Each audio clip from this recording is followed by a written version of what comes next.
తిరుపతి క్షేత్రస్థాయిలో ప్రమాదాలు నివారించండి. విద్యుత్ సబ్స్టేషన్లో కార్మికులను ఇన్సూరెన్స్ లేని ప్రదేశాల్లో మరమ్మతులు చేస్తున్నందున ప్రమాదాలకు గురవుతున్నారు. వారి కుటుంబాలు రోడ్డున పడుతున్నాయి.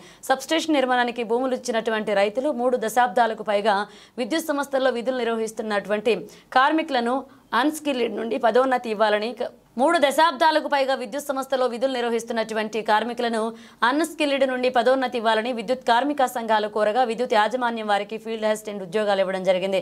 ఈ కార్యక్రమానికి ECE A3045 union state working president M Sudhakar, Chittoor general secretary Diwakar Reddy, Tirupati operation president Guna, Tirupati operation secretary Chandra, division కార్మికులు గోపి శంకర్ పాల్గొన్నారు.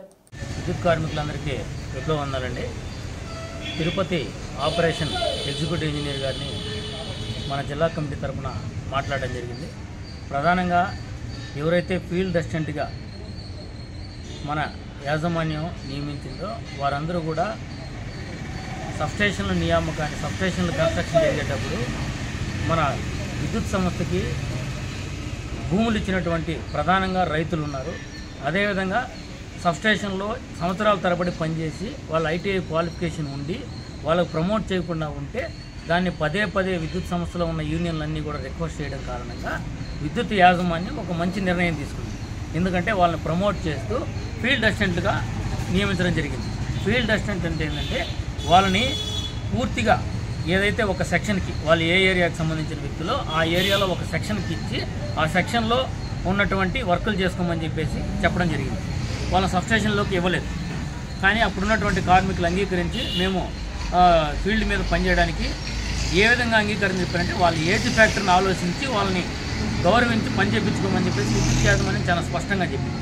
కానీ తిరుపతి ఆపరేషన్లో వాళ్ళని వాళ్ళు గౌరవ ఎగ్జిక్యూటివ్ ఇంజనీర్ గారు చెప్తుంది ఏంటంటే, నేను ముఖ్యమంత్రి గారి ప్రోగ్రాంకి పిలిచాను, లేదంటే తిరుచానూరు అమ్మవారి ప్రోగ్రాంకి పిలిచాను, వాళ్ళు రాలేదు కాబట్టి వాళ్ళ జీతాలు కట్ చేసేసాను అంటున్నారు. మేమేం రిక్వెస్ట్ చేస్తున్నామంటే, మేము రెగ్యులర్ ఎంప్లాయీస్ కాదు, మేము ఉన్నది 20-25 సంవత్సరాలుగా పనిచేస్తున్నటువంటి 6-7 మందికి మాత్రమే ప్రమోట్ చేశారు.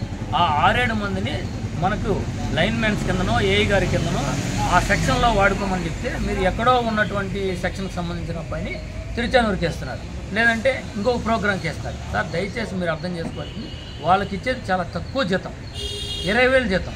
దాంట్లో ఇప్పుడు ఈరోజు ఆ మూడు రోజులు రాలేదని చెప్పేసి 2,000 రూపాయలు కట్ చేశారు. ఇలాంటి టౌన్లో బతుకుతున్నటువంటి పరిస్థితుల్లో 18,000 రూపాయల జీతంతో ఎలా బతుకుతాడని చెప్పేసి కూడా ఎగ్జిక్యూటివ్ ఇంజనీర్ గారు అడగడం జరిగింది. ఇంకొకసారి ఇలా చేయొద్దని చెప్పేసి కూడా రిక్వెస్ట్ చేసినాం.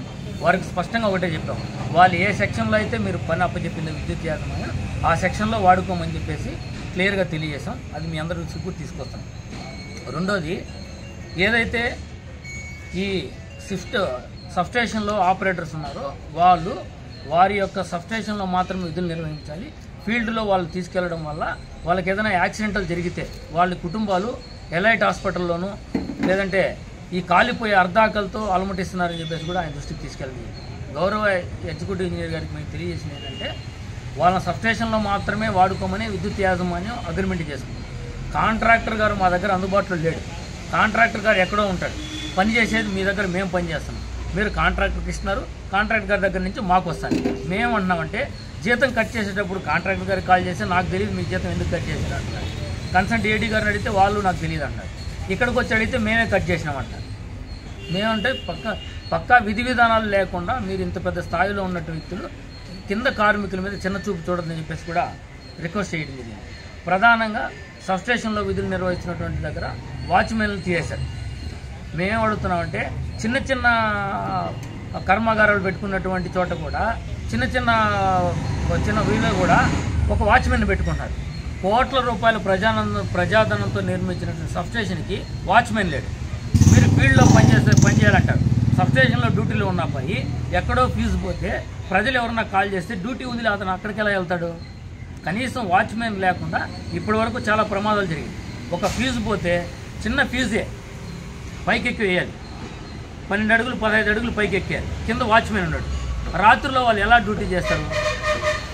మేము అది యాజమాన్యం దృష్టికి పదే కూడా తీసుకెళ్తున్నాం. ఇప్పుడు గౌరవ ఈ గారికి కూడా అదే తెలియజేస్తున్నాం. ప్రధాన సమస్యలు వాచ్మెన్ సమస్య ఉంది, షిఫ్ట్ ఆపరేటర్ సమస్య ఉంది, ఫీల్డ్ అసిస్టెంట్లుగా ఉన్నటువంటి వాళ్ళు కూడా ఏజ్ బార్ అయిపోయిన వాళ్ళు, వాళ్ళ మీద మీరు పందాలు వేసుకొని వాళ్ళకి జీతాలు తక్కువ వాళ్ళ జీతాలు కట్ చేయడం చేయొద్దని చెప్పేసి మేము వాళ్ళని కోరడం జరిగింది. వాళ్ళు కూడా ఒక వారం 10 రోజుల్లో మీకు ఇంకొకసారి నేను అందరితో కూడా మాట్లాడి ఖచ్చితంగా మీకు ఒక మంచి నిర్ణయం తెలియజేస్తానని కూడా తెలియజేశారు.